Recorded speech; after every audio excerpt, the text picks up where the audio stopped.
நான் விஷயமே தெரியாம எப்படி பேச முடியும் அப்படின்னு கேட்டேன். பொதுவா வந்து இன்னைக்கு இந்த பயில்வான் ரங்கநாதன் மாதிரி ஆளுகள்லாம் நேற்று சென்ட்ரல்னு ஒரு படத்தையே பார்க்காம சும்மா 2 நிமிஷத்துக்கு நான் மேடையில ஒரு இசை வெளியிட்டு விழாவில் நான் ஒரு நடிகனா பேசின கருத்தை வச்சுக்கிட்டு 2 நிமிஷத்துல பேசி படம் மொக்க தேட்டருக்குள்ள போகாதீங்க, இது ஜாதி படம்னு சொல்றாரு. இது எப்படிங்க நியாயம்? ஒரு படத்தை நீ பாரு, ஒரு 7 நிமிஷம் 8 நிமிஷம் நீங்க ஒரு ரிவ்யூ கொடுக்குறீங்க அப்படின்னு சொன்னா ஒரு படத்துல நிறை குறைகளை படம் முழுசா பார்த்துட்டு நீங்க நல்லா இருந்தா நல்லா இருக்குன்னு சொல்லுங்க, நல்லா இல்லைன்னு சொல்லுங்க. அது உங்களுடைய தார்மீக கடமை, பத்திரிகையாளருடைய அறம், குறைந்தபட்ச அறம் அதுதான். அப்ப நான் எடிட்டர்கிட்ட கேட்டேன், இந்த மாதிரி வந்து நீங்க இது டைட்டில் கேட்டேன், இன்வெஸ்டிகேஷனாரு, இதை பத்தி நான் எப்படி பேசுறது, நான் பொய்யா எதையும் பேச எனக்கு வந்து விருப்பம் இல்லை, அது வந்து நான் கலைக்கு செய்யற ஒரு துரோகமா நினைக்கிறேன். அப்ப டிசைன் கேட்டேன், 2 டிசைன் அனுப்பி விட்டாரு. பார்த்தேன், நிறைய நட்சத்திரங்கள்லாம் இருந்தாங்க, அவங்க நடிகர்லாம். ட்ரெய்லர் பார்த்தேன். ட்ரெய்லர் பார்க்கும் பொழுது அதாவது ஒரு பான சோத்துக்கு ஒரு சோறு பதம்னு சொல்லுவாங்க இல்லையா, அந்த மாதிரி இந்த இன்வெஸ்டிகேஷன் அதனுடைய தமிழாக்கம் விசாரணை. இந்த தலைப்பு ஏற்கனவே வெற்றிமாறன் அவர்கள் விசாரணைன்னு வச்சுட்டாரு. அப்ப இந்த இன்வெஸ்டிகேஷன் அப்படின்னா ஆங்கிலத்தில் இருக்கு, அது எல்லாரும் புரிஞ்சுக்கிடுவாங்க. இன்வெஸ்டிகேஷன் நம்மளே வட்டார வழக்கில் பேசும்போது அங்க இன்வெஸ்டிகேஷன் நடந்துகிட்டு இருக்கு அப்படின்னு தான் சொல்லுவோம்.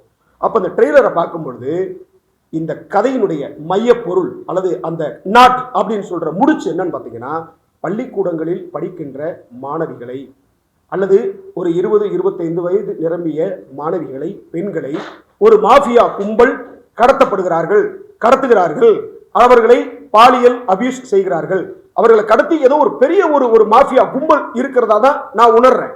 ஏன்னா ட்ரெய்லர் நான் முழுசும் பார்த்துட்டேன். இப்ப தயாரிப்பாளர் நடிச்சிருந்தா அவருக்கு இருக்கக்கூடிய படத்தை வச்சு வேற ஒரு படமோ ஒரு பெரிய நடிகைட்டோ அல்லது வர்த்தகமா இருக்கக்கூடிய ஒரு நடிகர்கிட்ட அவர் போயிருந்திருக்கலாம். ஆனா அவர் வந்து ஒரு கதை சொல்லி இருக்கிறாரு, அந்த கதையை வந்து இப்படி எல்லாம் பண்ணா நல்லா இருக்கும்னு சொல்லி ஒரு எடிட்டரை பிடிச்சிருக்கிறாரு. உதவியை வச்சு டிஸ்கஷன் பண்ணி இவர் நினைத்திருந்தால் வேறு ஒரு படத்தை அவர் எடுத்திருக்கலாம். ஆனால் சமூக பொறுப்பு, அவர் வந்து ஒரு மருத்துவரும் கூட, இப்ப நண்பர் சொல்லிதான் எனக்கு தெரியும், கணேசன் சொல்லல.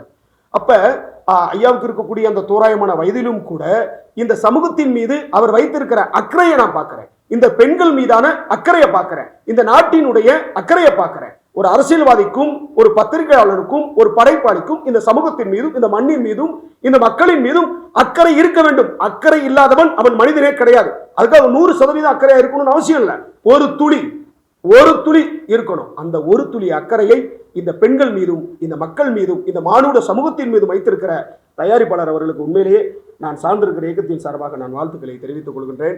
பத்திரிகையாளர் நண்பர்களே, இந்த படத்தை எடுத்துட்டு போங்க. இன்னைக்கு 300 கோடி ரூபாய் 400 கோடி ரூபாய்க்கு படம் எடுத்தா கூட, பெரிய பெரிய நட்சத்திரங்கள் பெரிய பெரிய உச்சபட்ச நடிகர்கள் இருந்தாலும் கூட கதை இல்லைன்னா படம் ஓடாது. இதனுடைய மூல மந்திரம் கதை. இந்த கதையில ரொம்ப அற்புதமா இன்வெஸ்டிகேஷன் அப்படின்ற தலைப்பு மூலமா சீக்கிரமா வெளியிட போறாங்க. இதுல வந்து ஃபைட் மாஸ்டர் ஹரிமுருகனா இருக்கட்டும், எடிட்டர் வந்து கணேஷ்குமாரா இருக்கட்டும், படத்தினுடைய ஒளிப்பதிவாளர், நான் சிற்பின்னு நான் மியூசிக் டேரக்டர்னு நினச்சிட்டேன். ஏன்னா சிற்பி அப்படின்னு சொல்லி தமிழ் சினிமாவில் ஒரு இசையமைப்பாளர் இருக்கிறாரு. அன்பு சகோதரர் அவர்களுக்கும் வாழ்த்துக்கள். படத்தை வந்து நீங்கள் எடுத்துகிட்டு போங்க.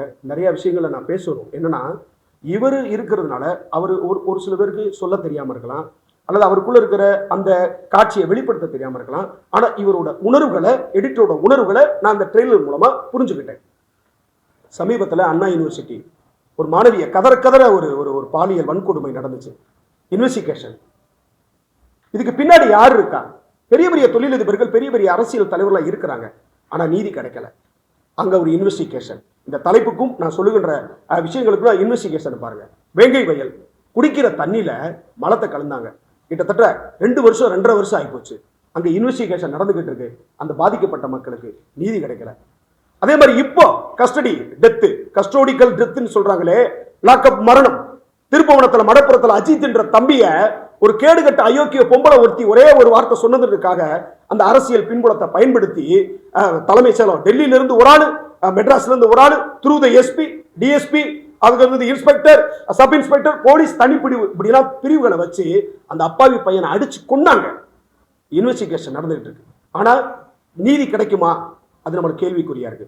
இன்னைக்கு அந்த பேராசிரியை பொம்பளை ஏதோ நக்கிதாவா அந்த பொம்பளை மறுபடியும் அலுவலகத்தில் போய் காலேஜில் வேலை பார்த்துக்கிட்டு இருக்காங்க. சட்டங்களும் தண்டனைகளும் கடுமையாக்கப்படாமல் இங்கு எந்த விதமான குற்றங்களுக்கும் தீர்வே கிடையாது.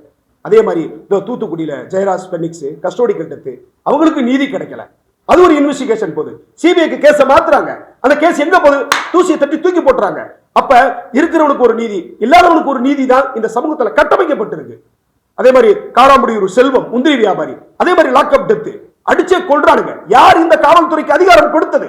ஒரு பாதிக்கப்பட்ட ஒரு பொண் ஒரு ஆசிரியர் மூலமாவோ ஒரு சமூகத்துல அவளுக்கு ஒரு பாலியல் கொடுமை நடக்குதுன்னா அதை போய் போலீஸ் ஸ்டேஷன்ல சொல்லவே கூடாதுன்றதுக்காக தான் அண்ணா யூனிவர்சிட்டி மாணவியினுடைய அந்த எஃப்ஐஆர் அப்படின்னு சொல்ற முதல் தகவல் அறிக்கையை வெளியிடுறான். ஏன் வெளியிடுறான்னா, இனிமேல் இப்படி ஒரு பொண்ணுக்கு நடந்துச்சுன்னா அவன் பயப்படணும். உன்னை நான் இந்த எஃப்ஐஆர் காப்பியை வெளியில போனா உன் பேரு, உன் ஊரு, உன் அப்பா அம்மாவுக்கு இதெல்லாம் தெரிஞ்சுன்னு சொல்லி பாதிக்கப்பட்ட பொண்ணுக்கு நீதி கிடைக்காம மறுபடியும் இவங்க அடக்குறாங்க. அதிகாரத்தில் இருக்கிறவங்க துஷ்பிரயோகம் பண்றாங்க. இப்படி நிறைய விஷயங்களை இன்வெஸ்டிகேஷன் சொல்லிட்டே நம்ம கடந்து போலாம். இந்த படம் நிச்சயமா இந்த சமூகத்துக்கு தேவையான, குறிப்பா பெண்களினுடைய பாதுகாப்பை கருதி, பெண்களுடைய சுதந்திரத்தை நாடி, ஐயா காந்தி அவர்கள் சொன்னார்கள், 12 மணிக்கு மேல் உடம்புல நகை நட்டுகளும் அணிந்து கொண்டுட்டு எந்த ஒரு பெண் தனியாக சுதந்திரமாக போகிறாளோ அப்போதான் இந்த நாடு சுதந்திரம் பெற்றது, விடுதலை பெற்றது அப்படின்னு சொல்றாங்க. ஆனா இன்னைக்கு நீங்க பேப்பர்களை எடுத்து பார்த்தீங்கன்னா தினம் ஒரு பாலியல், 3 வயசு, 10 வயசு, 70 வயசு, 80 வயசு, அவங்களுக்குலாம் நீதி இல்லை. மேலை நாடுகள் எல்லாம் கண்ட இடத்துல அப்படி நிக்க வச்சு சுடுறான், வெட்டி கொள்றான். ஆனால் இங்கு அரசும் அரசாங்கமும் இந்த மக்களுக்கான சட்டத்தை, நீதியை நிலைநாட்டுவதில்லை. இதுக்காக எங்கேயோ நடக்கிற விஷயங்களுக்கெல்லாம் முதலமைச்சரவே நம்ம குறை சொல்ல முடியாது. அவருக்கு 1008 வேலை இருக்கலாம். ஆனால் ஒரு சில கருப்பு ஆடுகள் காவல்துறை இருப்பவர்கள், ஒரு சில அரசியல்வாதிகளினால் சட்டத்தை அவர்கள் வளைத்துக் கொண்டு பாதிக்கப்பட்ட பெண்களுக்கு இங்கு நீதி மறுக்கப்பட்டு கொண்டே இருக்கிறது. இந்த மாதிரியெல்லாம் நடக்காம இருக்கணும். இப்படி நடந்த ஒரு விஷயத்தை ஐயா அவர்கள் மனசுல தோணி இருக்கு. அந்த கற்பனையை கதையாக்கி இன்வெஸ்டிகேஷன் அப்படின்ற ஒரு பெயர்ல இந்த படமா கொடுத்துருக்கிறாரு. இந்த படம் ரொம்ப சீக்கிரமா வெளியே வரப்போகுது. மறுபடியும் வந்திருக்கிற பத்திரிகையாளர் நண்பர்கள் இந்த படத்தை எடுத்துட்டு போங்க.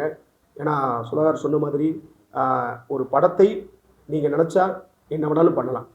இந்த பைல்வான் ரங்கநாதன் படமே பார்க்காம எப்படி மொக்கன்னு சொல்றாரு. இந்த புளிச்சட்டை மாதிரி 300 கோடி படத்துக்கும் 3 நிமிஷம் தான், 3 கோடி ரூபாய் படத்துக்கும் 3 நிமிஷத்துல சோழியை முடிச்சிடறாப்புல. ஒரு டைரக்டரோட வழி. இவர் நினைச்சிருந்தா மருத்துவத்தில் சம்பாரிச்ச காசு வச்சு ஒரு 4 இடத்த வாங்கி போட்டுருக்கலாம், ஏதாவது ஒன்று பண்ணியிருக்கலாம். இந்த வயதிலும் ஏன் சினிமா எடுக்கணும் வர? குறிப்பாக இந்த படத்தோட பட்ஜெட் ஒரு 50 ரூபா கூட வைங்க, ஒரு கோடி கூட வைங்க. அந்த பணம் இருந்துச்சுன்னா அவர் வேற ஏழை எளிய மக்களுக்கு கூட ஏதாவது உதவி செய்யலாம், அல்ல வேற ஒரு பொருளாதாரத்தை அவர் ஈட்டி இருந்திருக்கலாம். ஆனால் இந்த சமூகத்துக்கு இந்த மருத்துவர் ஆனந்தன் ஒரு நல்ல கருத்தை சொல்ல வேணும். இதன் மூலமா 1000 பேர் பார்க்காட்டியும் ஒரு 10 பேர் பார்த்தா இதுதான் இந்த படத்துக்கு கிடைச்ச வெற்றி. எனவே பத்திரிகையாளர் நண்பர்களே, உங்களை நான் பெருசு நம்புறேன். நிறைய நண்பர்கள் இருக்கீங்க. பெரிய போலாமா? பத்திரிகையாளர் நண்பர்கள் அனைவருக்கும் வணக்கம்.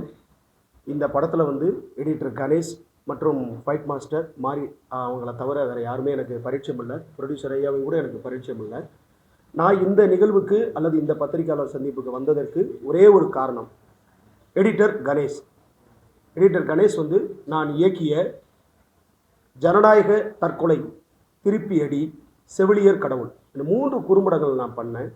அந்த 3 குறும்படங்களுக்குமே எடிட்டர் கணேஷ் ரொம்ப அற்புதமான ஒரு மனிதர், ரொம்ப தொழில் நேர்த்தியான ஒருத்தர்.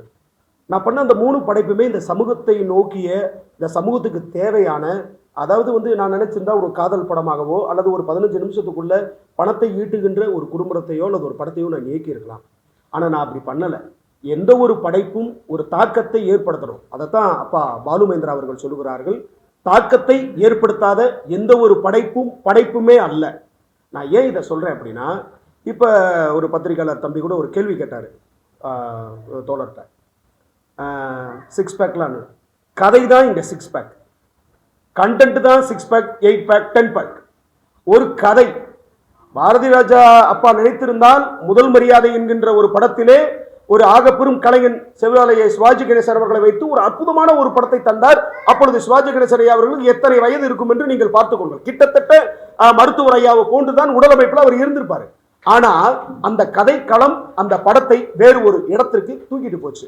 எனக்கு திடீர்னு தான் கணேஷ் சார் சொன்னார், இந்த மாதிரி ஒரு பத்திரிகையாளர் சந்திப்பு இருக்கு, நான் கோடைட்டராக ஒர்க் பண்ணியிருக்கேன் அப்படின்னு. பெரிய படத்துக்கெல்லாம் நடிகர்கள் இருக்காங்க, நடிகைகள் இருக்காங்க, அவங்க ப்ரொமோஷன் தேவையில்லை, அவங்களுக்கு ரசிகர்கள் இருக்காங்க, பெரிய உச்சபட்ச நடிகர்களுக்கெல்லாம் ரசிகர்கள் இருக்காங்க, அவங்க படத்தை எடுத்துகிட்டு போவாங்க.